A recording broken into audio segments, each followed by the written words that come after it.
Bonjour. Pour cette nouvelle gastronomade, nous vous proposons une découverte marée montante, celle du domaine de Rochevilaine, situé exactement à Billiers-en-Mer, dans le Morbihan, près de Vannes. Un site remarquable, construit à couteau tiré entre terre et mer sur une presqu'île rocheuse de plus d'1 hectare.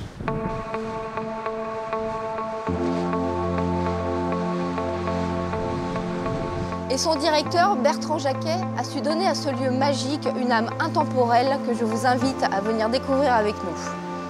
Alors, suivez le guide. Merci.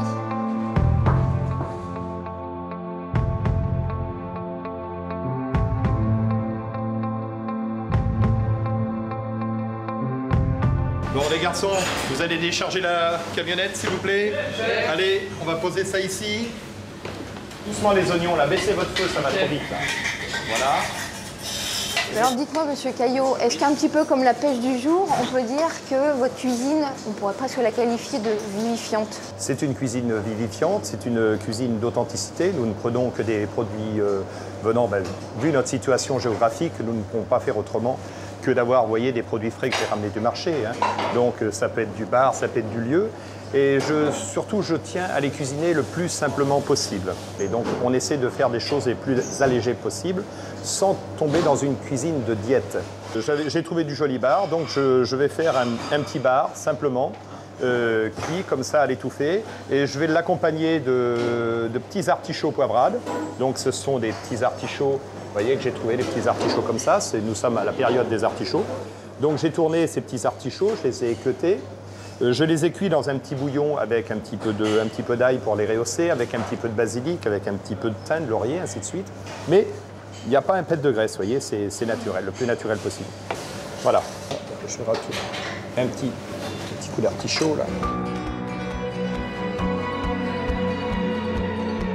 Ici, c'est un lieu de vie et le concept, je crois que c'est plutôt un heureux cocktail où il y a beaucoup de choses à voir, qu'il n'y en a pas une forcément qui sera plus puissante que l'autre. Ici, ce qui est remarquable, c'est la vue, c'est l'emplacement, les pieds dans l'eau, ce sont les vieilles pierres, c'est la gastronomie, on en a parlé, c'est le spa qui est le premier spa de France, ce sont les jardins fleuris, les collections d'hortensias, c'est tout cela, c'est une ambiance particulière que l'on retrouve ici, c'est un lieu de vie et c'est notre concept.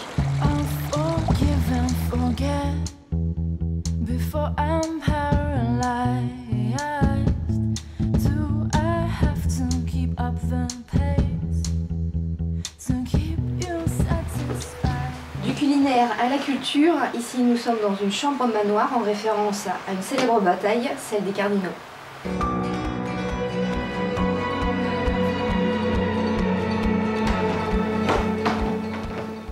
Et donc chef, je vous présente ce petit bar aux algues et j'espère qu'il vous conviendra. Qu'en pensez-vous? Écoutez, pour l'instant, visuellement c'est très beau.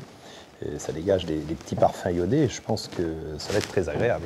J'espère, parce qu'en plus je crois que c'est votre dernière composition. Mais oui, vous voyez, je suis à moitié surpris, mais dans un contexte différent, vous voyez, on se rend différemment compte de le déguster en salle que de le composer en cuisine. C'est plus agréable, c'est très frais, c'est très alléchant.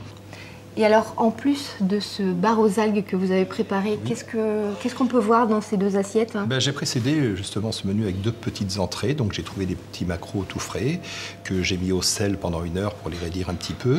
Ensuite, je les ai fait fumer et je les ai servis simplement, vous voyez, avec une petite salade de pommes de terre rate avec un petit peu d'oignon nouveau, une petite vinaigrette de moutarde, tout simplement. Donc ça, c'est une petite coque d'oursin farci, même si les petits pics n'apparaissent pas, mais c'est toujours désagréable s'il y a un petit pic qui tombe à l'intérieur du produit pour le manger. Donc voilà pourquoi je les enlève. Donc c'est une petite mousse de corail d'oursin que je mets dans un siphon avec un dessous, vous ne voyez pas, mais il y a une petite garniture d'avocat, de crevettes. C'est très frais, très agréable. Et nous n'avons pas besoin non plus de manger du caviar tous les jours pour être les châteaux. La preuve, on fait aussi bien du maquereau que de laiterie, que du merlu et toute la gamme de produits. Donc ici, point de caviar tous les jours, hein, vous l'aurez compris. Culture du goût, préservation du patrimoine, le concept de la Rochevilaine a tout pour vous séduire. Et si vous souhaitez retrouver cette gastronomade, je vous propose de vous connecter sur france3.fr.